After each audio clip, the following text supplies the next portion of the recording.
Mom, figured out. Not my problem. Those were the last words Marian Cooper heard before the line went dead. Her own daughter had hung up on her. Marian stared at the phone in her wrinkled hand, a faint smile curving her lips. On the kitchen counter beside her sat a slip of paper worth $333 million in lottery winnings. Lydia had just failed the most important test of her life, and didn't even know it. If you're watching this, Marian's voice says in the video she later recorded, make sure you subscribe and tell me where you're watching from. Because this isn't just a story about money, it's a story about what happens when love gets tested. 3 weeks earlier, everything had been different. It was an ordinary Tuesday morning in her Ohio home. The air smelled faintly of cinnamon and coffee.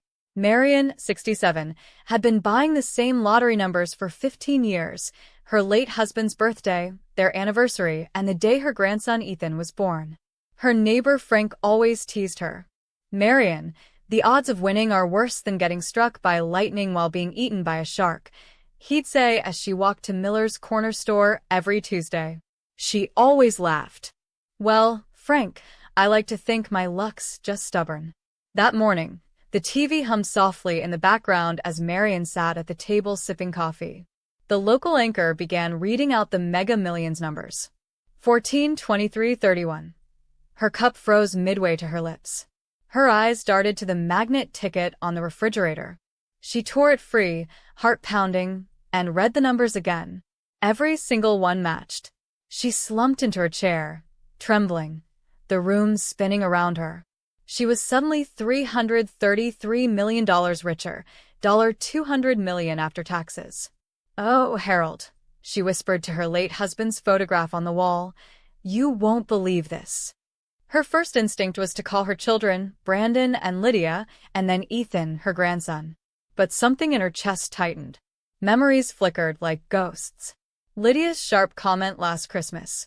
Well, at least when Mom kicks the bucket, we'll finally get a decent inheritance. Brandon's constant hints about her selling the house.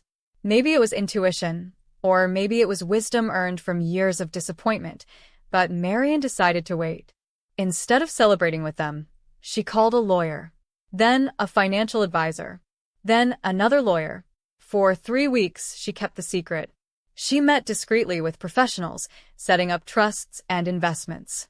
She planned carefully, like a woman who'd been underestimated her whole life. And then, one night, while watching a rerun of The Golden Girls, an idea came to her. If my kids truly love me, she murmured to herself, they'll help me even if they think I have nothing to give. That's how the test began. Marian decided to call each of her children and pretend she needed help paying for her heart medication. A simple test of love. One that would change everything. She called Lydia first. Honey, she said softly, I hate to ask, but my prescription costs went up this month, and I'm short till my Social Security check comes. Lydia sighed dramatically through the phone. Mom, I can't keep bailing you out. You have to budget better. Marian blinked. I'm just asking for a little help with. Mom, you're sick, Lydia snapped. You spend money on nonsense, then expect me to fix it. Figure it out. Not my problem. Then the line clicked dead. Marian sat in silence, staring at the reflection of her own stunned face in the dark window. Not her problem, she whispered. The words stung deeper than she expected. Lydia had always been the loud one, the one who wanted control of everything, but hearing her so cold, it chilled her bones. If you've ever had your own child talk to you like a stranger, Marian says in her narration, drop a comment. Because that kind of heartbreak, it doesn't fade. The next morning, Marian called Brandon. Her voice trembled slightly as she repeated the same story. Son, I just need a bit of help with my medication this month. He didn't even let her finish. Mom, I can't keep enabling this behavior, he said in his banker's tone. You need to live within your means. Enabling, she echoed. I raised you after your father died. I worked 2 jobs so you could go to college. Exactly, Brandon said. You've done enough. Maybe it's time for a senior community. They'll handle your meds and meals. Brandon, she whispered, you're saying that like you've already decided. We've been talking about it, he admitted. Lydia and I both think it's time. Her stomach turned. "You've been talking about me behind my back." "Mom," he sighed, "I'm doing what's best for you. And I'm blocking your number for a while. Ashley thinks we're being too soft." The line went dead again. Marian set the phone down slowly. "Too soft," she repeated. Imagine that. She sat there in her little kitchen, the same one where she'd packed school lunches, baked birthday cakes, and kissed scraped knees. The lottery ticket still hung on the fridge like a secret promise. Her children wanted to send her away like old furniture, but there was one more person left to call. Ethan. Her grandson, the one who still called every week just to say hi. The one who remembered her birthday without Facebook reminders. She dialed his number with trembling fingers, praying at least one person still had love in their heart. "Grandma Marian? What's up?" Ethan's warm voice came through the line, cheerful and genuine. She could hear the hum of traffic in the background, probably driving back from class. "Honey," she said softly, "I hate to bother you, but I'm a little short on money for my heart medication this month." There was a pause, then quick movement. "How much do you need?" he asked. "I've got about 500 in savings. I can drive down this weekend." "Oh, sweetheart, I couldn't take your money," she said, tears filling her eyes. "Grandma," Ethan interrupted, firm but kind, "you've never asked me for anything. If you need help, I'm coming." End of discussion. Marian hung up slowly, staring at the quiet phone in her hand. The tears that fell weren't from sadness. They were relief. "If you're watching this," her recorded voice said later, "remember this. Money doesn't reveal character. It exposes it." Ethan had passed the test with flying colors. His mother and uncle, however, were about to fail in spectacular fashion. That weekend, she bought a silver Honda Civic, brand new, clean, reliable. She signed the papers with a smile and thought, some lessons cost money. Others pay for themselves. Sunday afternoon, Lydia's Mercedes screeched into Marian's driveway. Ethan was outside washing his new car, music playing, sunlight glinting off the hood. "Whose car is that?" Lydia asked, stepping out in designer heels that sunk slightly into the gravel. "Mine," Ethan said proudly, dropping the sponge and running to hug his grandmother. "Grandma bought it for me. Can you believe it?" Marian smiled softly. "You deserved it, sweetheart." Lydia's expression twisted between confusion and fury. "Mom, can we talk?" "Now." They moved inside, Lydia's perfume trailing behind her like tension. Moments later, Brandon arrived unannounced, parking crookedly on the curb. He stepped in without knocking. "What's going on?" he demanded, looking from the car outside to his mother's calm face. "Last week you were begging for help with prescriptions," he said sharply. "Now you're buying cars?" Marian tilted her head. "Begging? I thought I was asking my children for help. Silly me." Lydia folded her arms. "Don't play games, Mom. That car cost at least $20,000. Where did that money come from?" Marian sank comfortably into her favorite chair. "I decided not to buy my heart medication this month," she said sweetly. "Apparently, cars for kind grandsons are more important than keeping this old ticker beating." "Mom, that's insane." Lydia gasped. "You can't stop taking your meds." "Oh, now you care about my health?" Marian said, voice dripping with calm irony. "How touching." Brandon muttered, "Jake, Ethan, get in here." Ethan stepped into the living room, still smiling, unaware of the storm brewing. "Ethan," Brandon said sternly, "you can't accept that car. Your grandmother isn't thinking clearly. This isn't love, it's manipulation." Ethan frowned. "Uncle Brandon, what are you talking about?" "Grandma's fine. We just talked yesterday about my classes." "Your grandmother called us last week begging for money," Lydia cut in. "Now, suddenly, she has 25,000 lying around. Something doesn't add up." Ethan looked at his grandmother, then at his mother and uncle.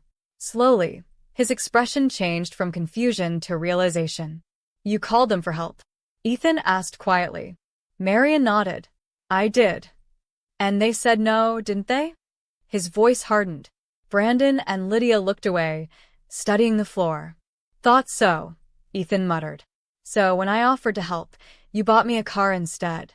Marian smiled. Smart boy. Lydia's voice rose. You mean this was a test? You tricked us? Test sounds better than trick, Marian said mildly. I prefer to call it a character assessment.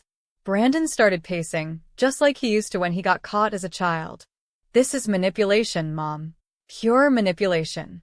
Is it manipulation? She asked calmly. When people show you their true colors? You've been struggling financially, he said defensively. We were worried. Were you? Marian stood, retrieving a small folder from her desk. Let's talk about struggling. She flipped open the folder. Brandon, remember that motorcycle you couldn't afford 2 years ago? Who paid off your credit card debt so you could buy it? Brandon froze. Lydia frowned. Wait, what debt?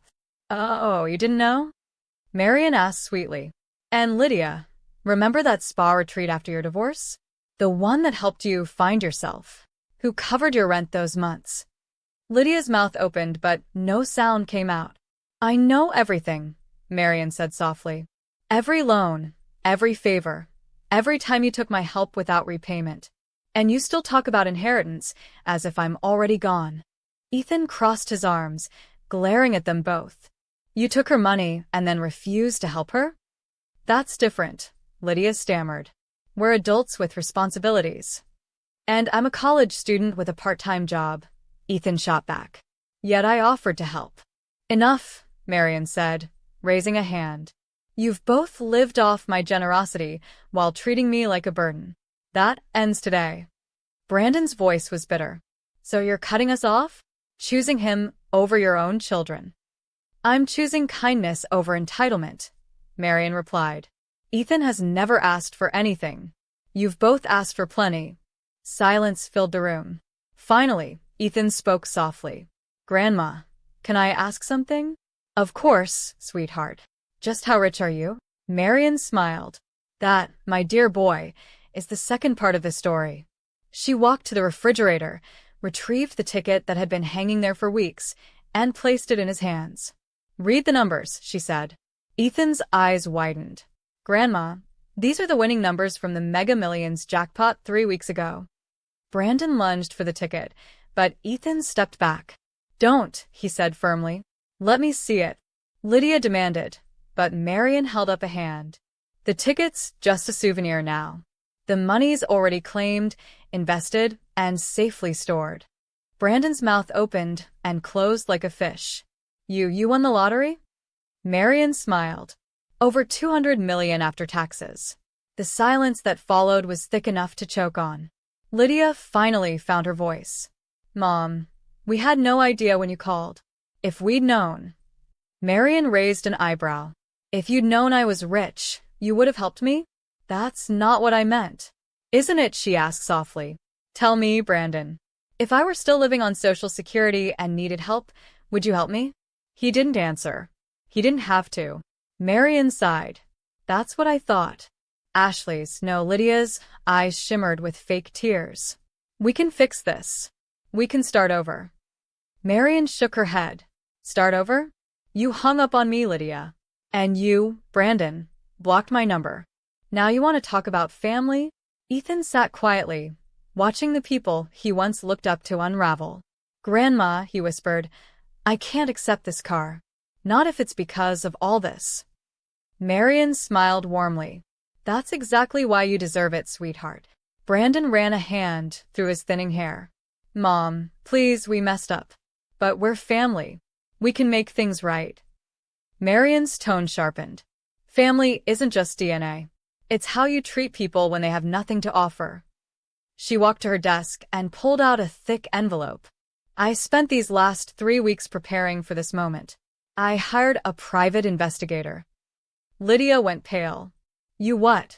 I needed to understand how my so-called struggling children lived, Marian said. Turns out, quite comfortably. Brandon, $600 motorcycle payments. Lydia, $400 monthly spa visits. $2,000 in restaurant bills last month alone. You had us investigated? Brandon's voice cracked. I had my finances investigated, she corrected. And since my assets are now worth more than most small countries, I needed to protect them from you. Ethan blinked. What did the investigator find? Oh, plenty, she said, flipping through the report. They've been discussing my estate, wondering how much the house and insurance are worth, even speculating how much easier life would be when what was the phrase? Stopped being a burden. Lydia's face went ghostly white. You heard that? I didn't just hear it, Marian said. I recorded it. Ethan's stomach turned. Mom, Uncle Brandon, how could you? But Marian wasn't done. The investigator also discovered Brandon's been telling people I'm developing dementia, preparing to challenge my mental competency if I changed my will. Brandon's eyes widened in panic. Oh, and Lydia, Marian continued, you've been researching guardianship laws to gain control of my assets if I were declared incompetent. Lydia started shaking her head. Mom, that's not. I have proof, Marian interrupted. The silence was unbearable. Ethan sat down heavily. I think I'm going to be sick. Don't worry, sweetheart, Marian said gently. You're safe. I've taken steps to protect myself and my money. What kind of steps? Brandon asked weakly. Well, Marian said almost cheerfully, I got medical evaluations from 3 doctors and a psychiatrist confirming I'm perfectly sane. Then I restructured my estate. Ethan is now my sole heir. Lydia gasped. You can't do that. Brandon shouted. I already did, Marian said calmly. And, to make it even more interesting, I bought something else. What? Lydia asked cautiously. Your debts, Marian replied. All of them. Your car loans, credit cards, Brandon's motorcycle. Everything. Lydia blinked in confusion. You paid them off? Oh no, dear, Marian said with a smile. I didn't pay them off. I bought them. Which means now you owe me.